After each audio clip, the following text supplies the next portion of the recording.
السلام علیکم ورحمۃ اللہ وبرکاتہ۔ گرامی القدر سامعین، آج پھر آپ کی خدمت میں نبی دو عالم صلی اللہ علیہ وسلم کے ایک ایسے صحابی جو روح تاباں کے نام سے مشہور ہوئے،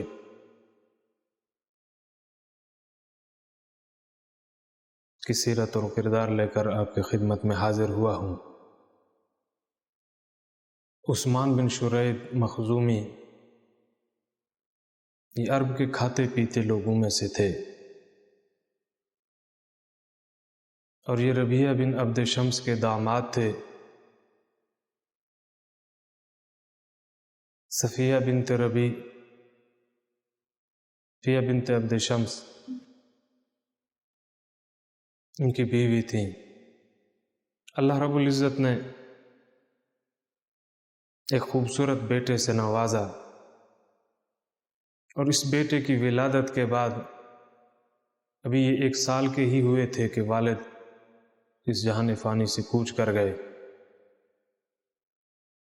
اب یہ صورتحال صفیہ بنت عبد شمس اور حضرت شماس، جن کا نام والد نے عثمان بن عثمان ہی رکھا تھا،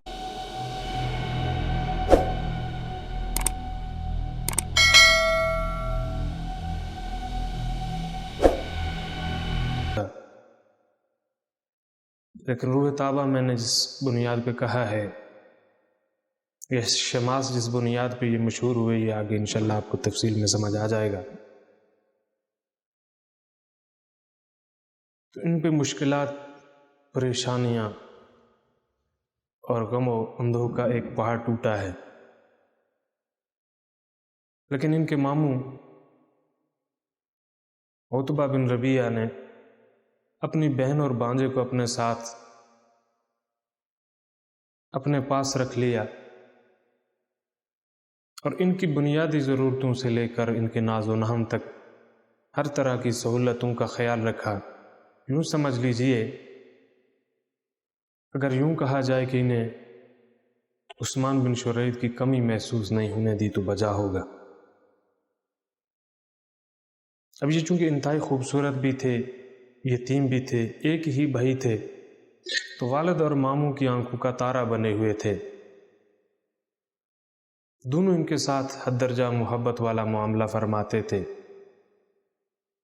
اسی اثناء میں ایک نصرانی یا آتش پرست مکہ کے اندر آیا ہے، اور اس کے حسن و جمال کا چرچا جب مکہ کے اندر ہوا اور وہ پھیلنا شروع ہوا، تو ایک دن حضرت شماس رضی اللہ تعالیٰ عنہ کو ان کے ماموں عتبہ بن ربیعہ لے کر مکہ والوں کے پاس حاضر ہوئے، اور انہیں ایک چیلنج دیا ہے کہ تم اس نصرانی کو بھی لے آؤ، میں اپنے بھانجے کو بھی لے کے آتا ہوں، پھر فیصلہ کرتے ہیں کہ حسن و جمال میں کون کس مقام پر ہے۔ چنانچہ جب اس نصرانی کے مقابل حضرت عثمان بن عثمان کو کھڑا کر دیا گیا، تو حضرت عثمان کے سامنے اس نصرانی یا اس آتش پرست کا حسن مان پڑ گیا۔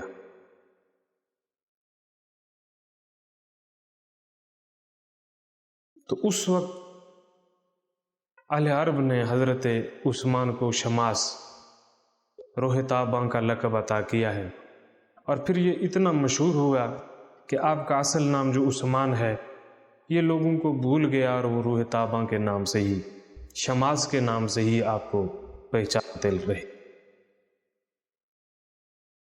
تو گرامی القدر سامعین، جب نبی دو عالم صلی اللہ علیہ وسلم نے اعلان نبوت فرمایا ہے، تو آپ کم عمر ہونے کے باوجود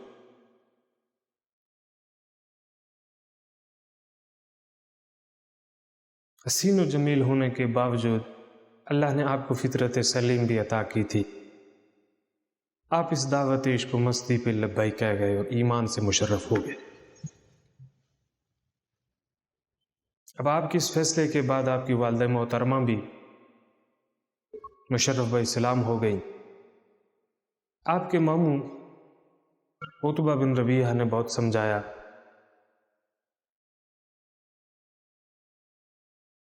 اس دن سے ہٹانے کے لیے بتھیری کوششیں کی،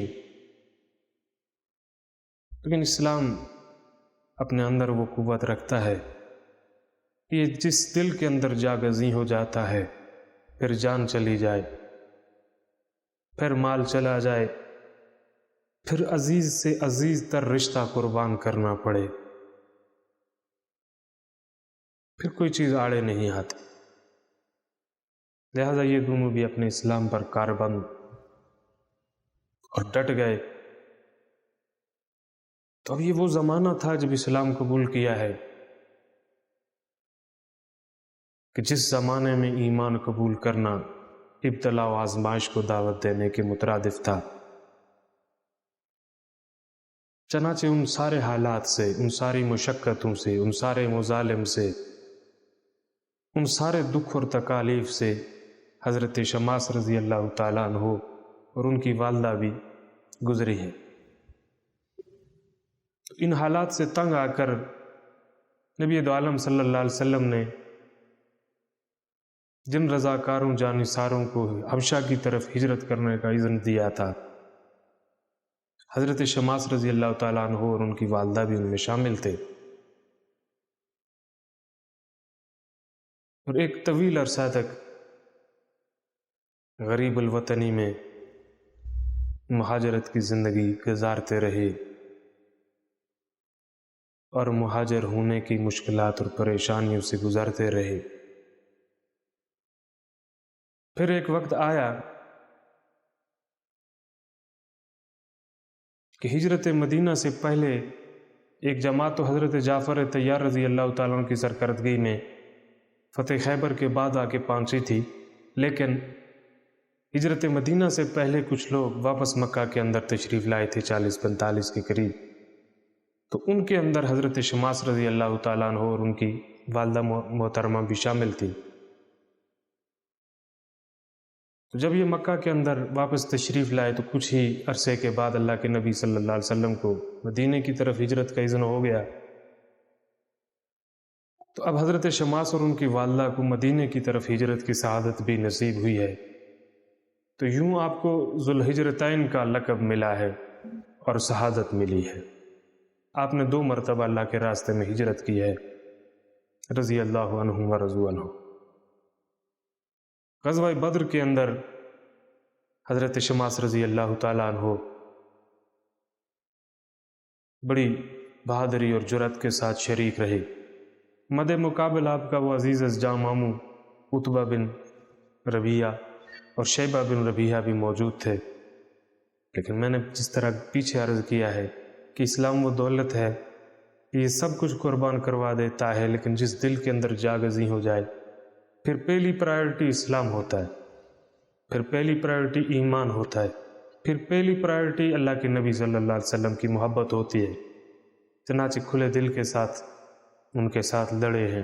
اللہ نے بدر میں مسلمانوں کو فتح سے ہمکنار فرمایا ہے، اور آپ کی تلوار نے خود داد شجاعت دی ہے۔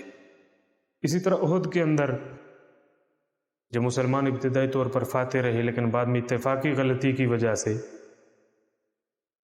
احد کا میدان کا پلڑا مسلمانوں کے خلاف پلٹا ہے، اور حالات ناموافق ہوئے ہیں اور بھگدڑ مچی ہے، تو جن خوش نصیبوں نے نبی دو عالم صلی اللہ علیہ وسلم کا دفاع فرمایا ہے، ان میں حضرت شماس رضی اللہ تعالیٰ عنہ بھی سر فہرست۔ مشرکین جب بھی نبی دو عالم صلی اللہ علیہ وسلم پر نرغا کرنے کی کوشش کرتے تھے تو حضرت شماس رضی اللہ عنہ تلوار ان کا منہ پھیر دیتی تھی۔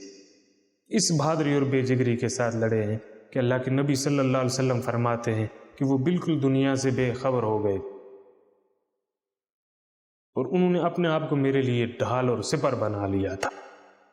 جس طرف سے کفار میرے پاس آتے وہ اپنی تلوار بھی استعمال کرتے تھے، اور کفار کی طرف سے جو وار آتا تھا وہ اپنے جسم پہ سہتے تھے۔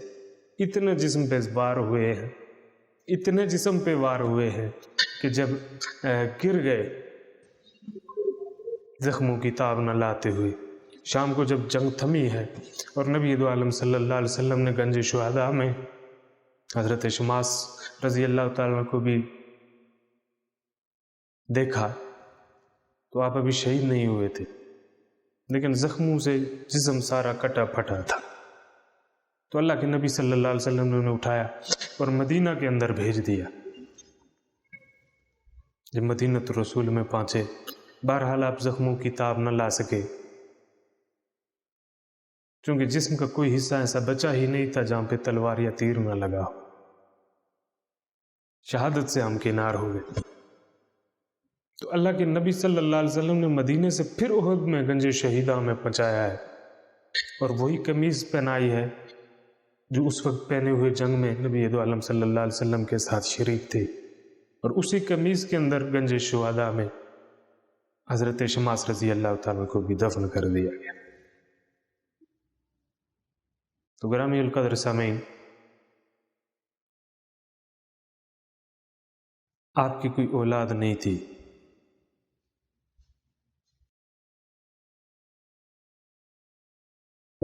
جس وجہ سے آپ لاولد رہے۔ بہرحال یہ خوبرو، یہ روح تاباں صحابی، یہ امت کے نوجوانوں کے لیے، قیامت تک آنے والوں کے لیے ایک نظیر اور مثال ہے۔ اللہ تعالی ہمیں ان کی محبت بھی نصیب فرمائے، ان کے نقش قدم پر بھی چلنے کی توفیق عطا فرمائے۔ انہی الفاظ پر اجازت چاہتا ہوں۔ آخر میں آپ سے گزارش ہے کہ اگر ابھی تک آپ نے ہمارے اس چینل کو سبسکرائب نہیں کیا تو کائنڈلی اس کو سبسکرائب بھی کر دیجئے، ساتھ میں دیے گئے بلکہ آئیکن کو بھی پریس کر دیجئے، اور اپنے دوست اور احباب کے ساتھ لازمی اس اہم سلسلے کو شیئر کیجئے، تاکہ امت کی یہ اہم تاریخ ہمارے ہر نوجوان، بوڑھے، مرد اور عورت تک پہنچ سکے۔ فی امان اللہ، السلام علیکم۔